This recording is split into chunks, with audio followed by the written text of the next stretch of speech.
បាទមករយៈចុងក្រោយនេះខ្ញុំបានធ្វើវីដេអូច្រើនពាក់ព័ន្ធជាមួយនឹងផលវិបាករបស់លេលាយនិងម្សៅលាយទៅលើសុខភាពជាទូទៅក៏ដូចជាសុខភាពស្បែកថ្មីនេះខ្ញុំចាប់ផ្ដើមសង្កេតឃើញនៅបញ្ហាថ្មីពីរ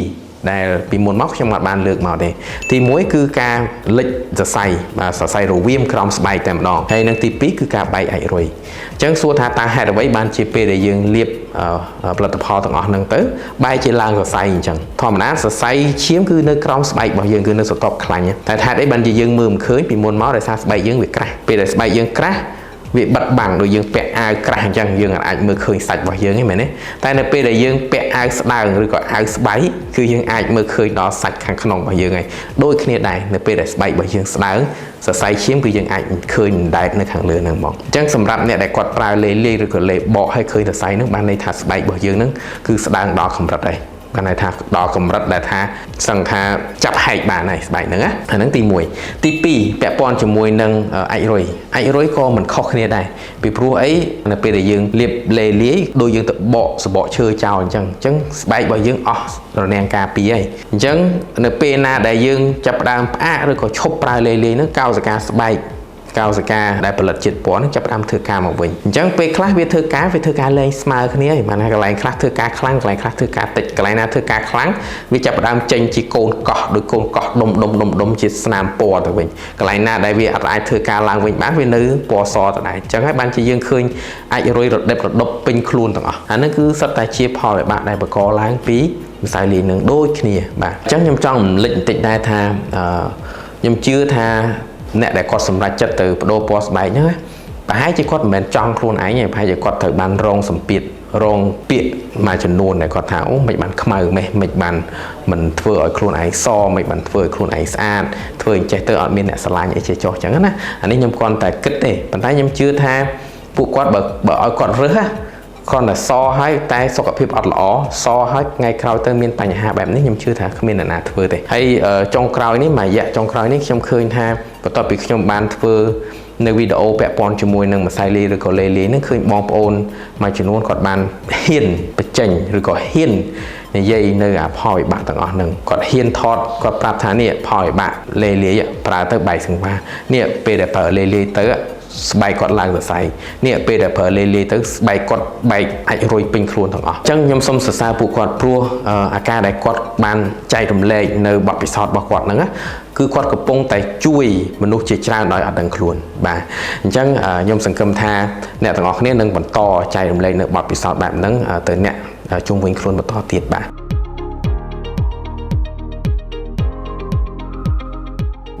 ឆ្លើយតបជាមួយនឹងវីដេអូដែលខ្ញុំបានធ្វើពីប្រហែលថ្ងៃមុនតាក់ទងជាមួយនឹងម្សៅលាយណាអញ្ចឹងក៏មានបងប្រុសបងស្រីមួយចំនួនគាត់បានខមមិនសួរតាក់ទងជាមួយនឹងថាលោកគ្រូ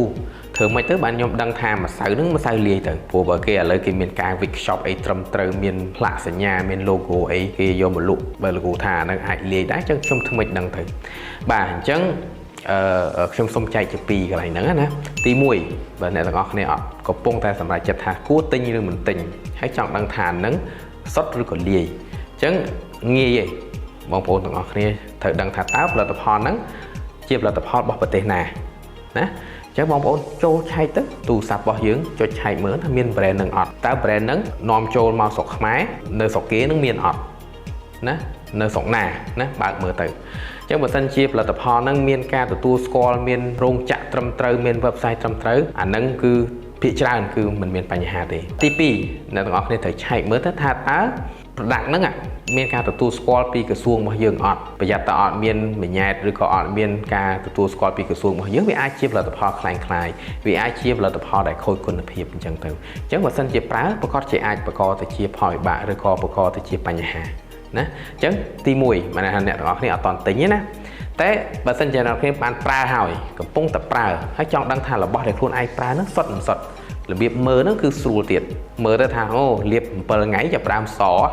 ឬក៏មួយអាទិត្យចាប់ផ្ដើមសចាប់ផ្ដើមបាត់មុនបាត់ជាប់ហើយប៉ុន្តែស្បែកខ្លួនឯងចាប់ផ្ដើមសម្គាល់ឃើញថាស្ដើងសរសៃក្រហមហើយងាយរោលពេលណាឈប់ប្រើគឺចាប់ផ្ដើមធ្វើទុកភ្លាមឈប់ប្រើធ្វើទុកភ្លាមអូអាហ្នឹងសញ្ញាហមายថាសញ្ញាអសន្នហើយ 90% គឺ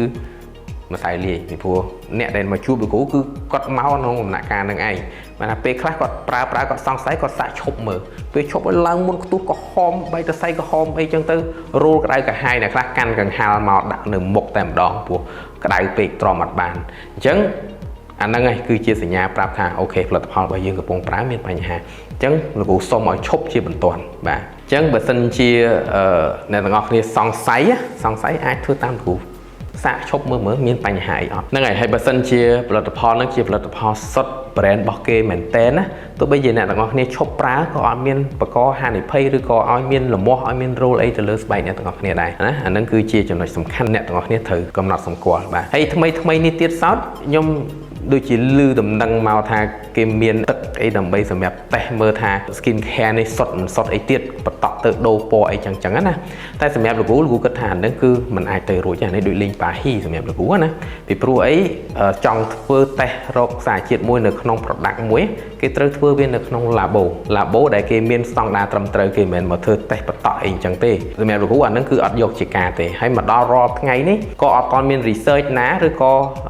ក្រុមហ៊ុនណាតែគេអាចបង្កើតតេស្តមួយដែលគាត់បន្តទៅដើម្បីដឹងថាផលិតផលនឹងលាយឬក៏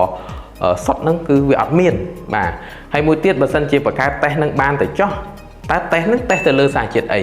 ពីព្រោះការលាយវាមានសារជាតិច្រើនដែលគេយកទៅលាយតែនៅក្នុងហ្នឹងគឺមាន3មុខដែលខ្ញុំតែងតែរំលឹកតាំងពីដើមមកណាទី1 steroid ទី2 hydroquinone ទី3ពួក mercury តើតេស្តអាមួយណាអញ្ចឹងខ្ញុំសូមបញ្ជាក់ម្ដងទៀតថាមិនទាន់មានតេស្តណាមួយដែលអាចគេផលិតមកឲ្យធ្វើតេស្តទៅចេញថាអូផលិតផលនេះសុទ្ធផលិតផលនេះលាយគឺអត់ទាន់មាននេះណាអញ្ចឹងថ្ងៃនេះខ្ញុំសូមចែករំលែកត្រឹមប៉ុណ្នេះហើយសង្ឃឹមថាជួបបងប្អូននៅក្នុងវីដេអូក្រោយ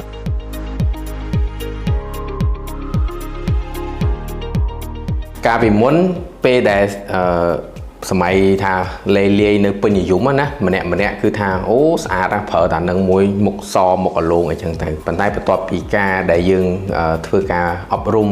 ផ្ដល់ព័ត៌មានទៅដល់បងប្អូនយើងគឺគាត់ចាប់ផ្ដើមបោះបង់ការប្រើប្រាស់លេព្រោះគាត់ដឹងថាផលវិបាករបស់វាហ្នឹងគឺធ្ងន់ធ្ងរអញ្ចឹងគាត់ក៏ចាប់ផ្ដើមងាកទៅប្រើផលិតផលសុទ្ធគាត់ចាប់ផ្ដើមប្រើអញ្ចឹងគាត់ចង់ស្អាតលឿនគាត់ចង់ស្អាតខ្លាំងគាត់ចង់បាន glass skin ណាសម្បូរអ្នកចង់បាន glass skin អញ្ចឹងគាត់គិតថាប្រើកាន់តែច្រើនកាន់តែល្អជាក់ស្ដែងគឺខ្ញុំជួបភ្ញៀវជាច្រើនដែលគាត់មកជួបនោះគឺគាត់យួរមកថង់មកឲ្យមើលហ្មងថាយប់ឡើងខ្ញុំលាងអានេះហើយខ្ញុំជូតអានេះខ្ញុំលាងអានេះទៀតខ្ញុំរាប់ទៅអត់ក្រោម5ទៅ6តង់ឯងក្នុងមួយយប់ប៉ុន្តែជាលទ្ធផលយ៉ាងម៉េចជាលទ្ធផលមុខរបស់គាត់នៅតែឡើងមុននៅតែមានស្នាមហើយអ្នកខ្លះហ្នឹងគឺចាប់ដើមរោលរមាស់ក្រហមទៅទៀតអញ្ចឹងអាហ្នឹងក៏មិនមែនជាចំណុចមួយដែលយើងត្រូវធ្វើដែរបានន័យថាយ៉ាងម៉េចសារសំខាន់ថ្ងៃនេះខ្ញុំចង់ប្រាប់អ្នកទាំងអស់គ្នាថាស្បែករបស់យើងខុសៗគ្នាការប្រើប្រាស់ផលិតផលក៏ត្រូវតែឲ្យសមស្របជាមួយនឹងបញ្ហាស្បែករបស់យើងដែរមិនមែនបានន័យថាយើងប្រើច្រើនបានផលច្រើនដោយអីដែលយើងចង់បានទេបានន័យថាឥឡូវឧទាហរណ៍ថាស្បែករបស់យើងជាស្បែកប្រេងជាស្បែកមុនហើយយើងគិតតែពីលាង 3-4 តង់មួយថ្ងៃទោះបីជាស្បែកនឹងប្រេងកម្រិតណាក៏ដោយក៏វាអាចស្ងួតអាចរោលអាចលមាស់ដែរអញ្ចឹងជាលទ្ធផលគឺប្រកបណាមុខរបស់យើងអត់ស្អាតបានទេនៅតែឡើងមុននៅតែចេញស្នាមនៅតែលមាស់អញ្ចឹងឯងអញ្ចឹងជា recommendation របស់ខ្ញុំបើសិនជាអ្នកទាំងអស់គ្នាចង់ប្រើផលិតផលសុទ្ធដែលត្រឹមត្រូវជំហានទី1អ្នកទាំងអស់គ្នាត្រូវស្គាល់ប្រភេទស្បែកមុខខ្លួនឯងឲ្យច្បាស់តើស្បែកយើងជាស្បែកស្ងួតតើស្បែកយើងជាស្បែកប្រេងតើស្បែកយើងជាស្បែកចម្រុះ